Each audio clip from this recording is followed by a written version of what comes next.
Hi hello नमस्कार मंडळी, राम राम. तर जगाच्या कोपऱ्यात कुठेही गेलो, कितीही फिरलो, कुठेही राहिलो तरी मनाच्या कोपऱ्यात नेहमी आस आणि ओढ लागते, ती जिथं आपलं बालपण गेलेलं असतं ना त्या ठिकाणची.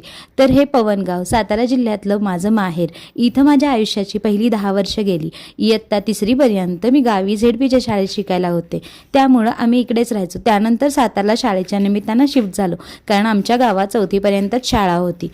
तर हे गाव खूप सुंदर आहे. आमचं गाव खूप छान असं एक छोटंसं खेडे गाव आहे. जास्त लोकसंख्या नाही आहे आणि बरीच लोक ही मुंबई पुण्याला राहतात.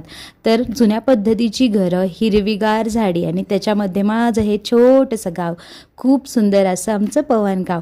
तर वर्षातून एकदा यात्रेच्या वेळेस गावाला जायचा योग येतो. बाकी वेळेस आई पप्पा सातारला राहत असल्यामुळे तिकडेच जाणं होतं. इकडे आम्ही यात्रेला नेहमी जातो. तर यावर्षी पण मी माहेरी यात्रेला गेले होते आणि पुन्हा सगळा जुन्या गोष्टींना आणि माझ्या बालपणाच्या आठवणींना उजाळा दिला.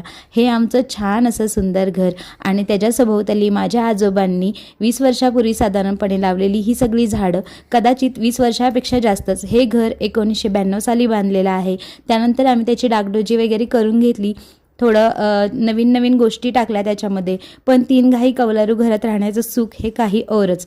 तर हे सुंदर असं माझं गाव, माझं घर आणि इथं जीव आहे तो नेहमी गुंतून राहतो आणि पुन्हा वाट बघतो पुढच्या वर्षी येण्याची. धन्यवाद.